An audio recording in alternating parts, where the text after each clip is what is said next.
los que volví solo del instituto, bueno, la verdad es que ya todos los días volvía solo. Mientras iba caminando por el parque, escuché detrás de mí unas voces que caminaban por el parque, escuché detrás de mí unas voces que enseguida reconocí, eran ellos. Me di la vuelta y los vi.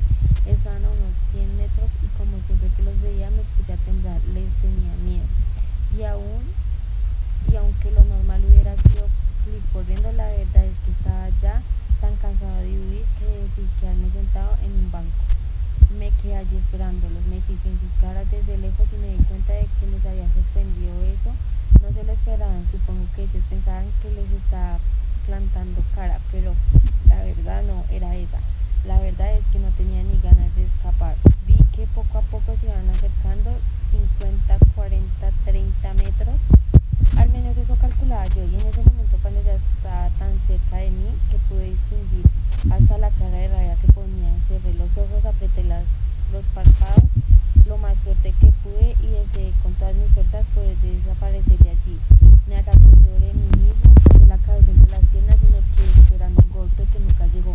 Nada, silencio. Tras unos segundos abrí los ojos y fue increíble. Ellos estaban pasando en ese mismo momento delante de mí, a unos 10 metros de distancia, y miraban a todos lados menos hacia donde yo estaba. En aquel momento no entendí nada.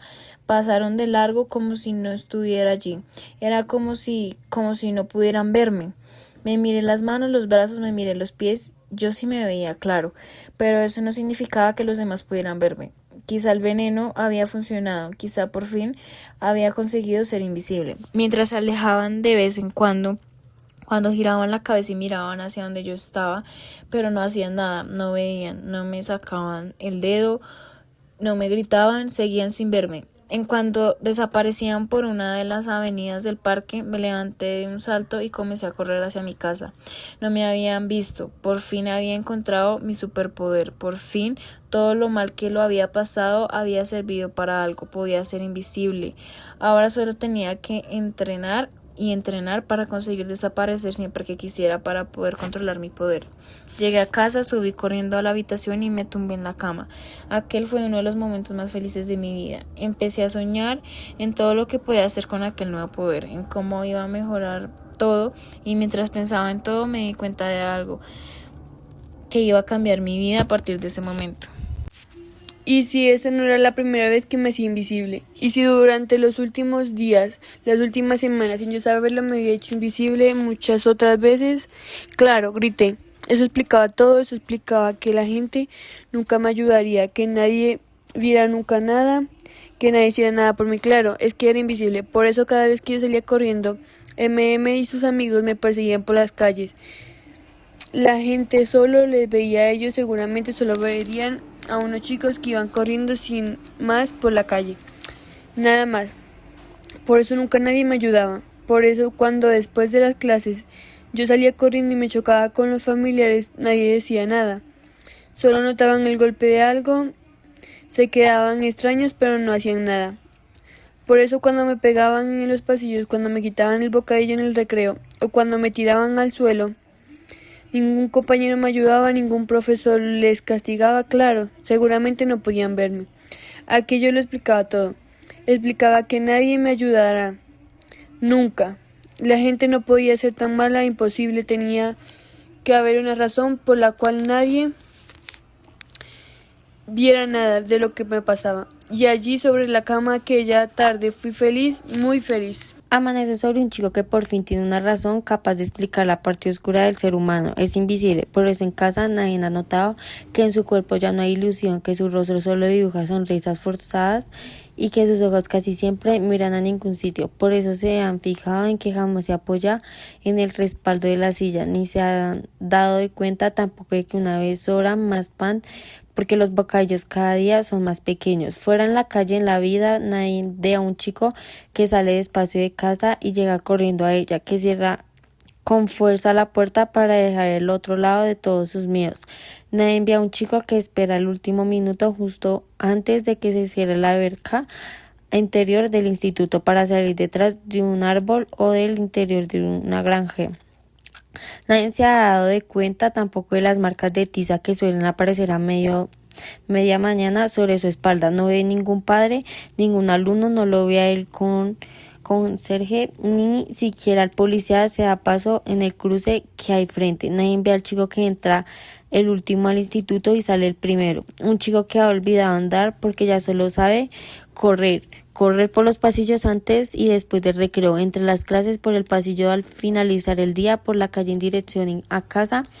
Un chico que ha conseguido por fin ser invisible. Lo que él aún no sabe es que no ha sido mérito suyo, en realidad lo ha conseguido gracias a todos los demás, a todos los que le rodean. Y mientras todo eso ocurre, una profesora ha visitado varias veces un despacho al que no tiene permiso para entrar. Lo ha hecho a escondidas buscando algo que calme al dragón. Tras hurgar en varios cajones, en armarios, incluso en el ordenador, por fin ha encontrado una historia al que no debería tener acceso, pero que al final ha visto. Ha continuado mirando en distintas fuentes hasta que por fin ha averiguado cosas que no sabía. No sabía lo de su operación, no sabía que hubo un año en que prácticamente no fue al colegio. Y, por supuesto, no se había dado cuenta de que le faltaba medio dedo. A la semana siguiente ocurrió algo muy raro en la clase de literatura. La profesora entró en silencio, cogió una tiza y comenzó a escribir una palabra con las letras más grandes que había visto nunca. Una palabra que ocupaba toda la pizarra. Se dio la vuelta, dejó la tiza y se quedó allí de pie delante de todos nosotros. He pensado que a partir de hoy, todos los días vamos a dedicar los primeros minutos de la clase a analizar con cada palabra. Empezamos por esta, cobarde. Todos empezamos sorprendidos porque nos quedamos callados. Vamos a ver qué pone el diccionario. Aquí está la primera sesión. De cobarde es persona sin valor ni espíritu para afrontar situaciones peligrosas o arriesgadas, pero también hay otra, que perjudica, hace daño de forma encubierta por carecer de valor. Bueno, ¿alguien se atreve a hacer una frase con esta palabra? Venga tú, le dijo una chica que se siente en la primera fila. Dime una frase. Pues a ver, fue un cobarde porque no se atrevió a subir a la montaña rusa. Bien, está bien, es una frase coherente con el significado de la palabra. ¿Y alguien sabe cuál es el antónimo de cobarde? Todos sabéis lo que es un antónimo. No, se oyeron risas. Pues va. ¿Quién me lo dice? Valiente, gritó uno de mis compañeros. Perfecto, contestó la profesora. ¿Y alguna frase con la palabra valiente? Fue un valiente porque se subió a la montaña rusa, dijo otros y todos comenzaron a reír. Sí, ya, siempre a lo fácil, ¿verdad? Les contestó. Mirad, el lenguaje a veces se confunde y muchas veces no sabemos bien dónde está el límite entre dos palabras. Por ejemplo, entre valiente y cobarde, por eso no siempre es tan importante el contexto, todo depende del contexto. Por ejemplo, imaginemos que hay un guerrero alto, fuerte, que lleva toda la vida entrenando para pelear y que tiene la opción de acabar con un dragón que está atemorizado a un pueblo. Supongo que si lo hace todos diríamos que es valiente, ¿no? Y eso se escuchó un generalizado en la clase. Pero imaginemos que ese guerrero al ver al dragón le entra miedo y sale huyendo de allí. Eso así, como tiene que demostrar fuerza con alguien, decide pelear con un enemigo más débil, por ejemplo una ardilla. En ese momento se escucha un "oh" en la clase. ¿Verdad que entonces ya no nos parecíamos tan valientes? A esa pregunta nos contestó nadie. Supongo que porque todos sabíamos ya quién era el guerrero. Mirad, el mundo está lleno de guerreros. El problema es que valientes hay muy pocos y en cambio cobardes hay por todos los lados, en la calle, en el trabajo, en el instituto, incluso podríamos encontrarlos en esta misma clase. Y después de decir eso, la profesora cambió de tema. Bueno, y ahora sigamos con el libro. ¿Por qué página íbamos? Todos abrimos el libro sin decir nada, aunque todos sabíamos que era el guerrero cobarde, quien era la ardilla, y desde hace unos días también no sabíamos quién era el dragón. M&M permanece en silencio. Sabe que, aunque nadie se atreva a mirarle, ahora mismo todos están pensando en él, en el guerrero cobarde que ataca a la ardilla. Mira con rabia la espalda de esa profesora que lo está dejando en ridículo delante de todos y se da cuenta de que hoy ella lleva una camisa abierta por detrás, una camisa que deja al descubierto la cabeza de un dragón que no para de observarle.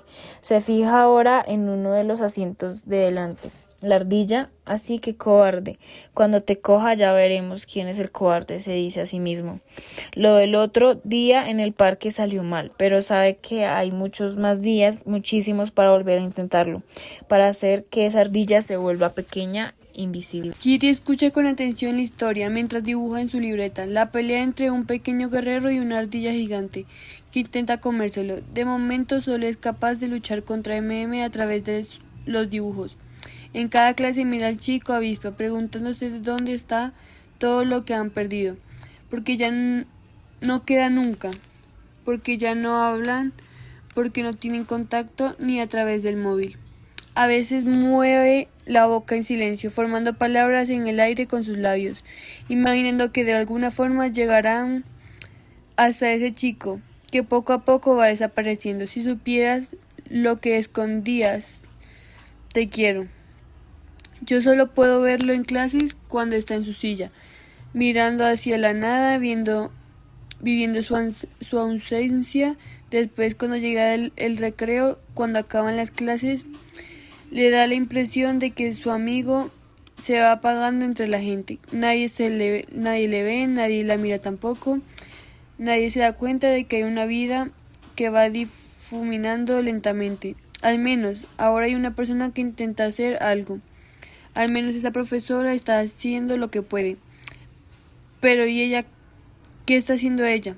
Esa es la pregunta que siempre la hace mirando hacia otro lado. La que consigue que todas sus pulseras se queden en silencio. Aquella historia ya por mí estaba claro quién era la ardilla y quién era el reguero.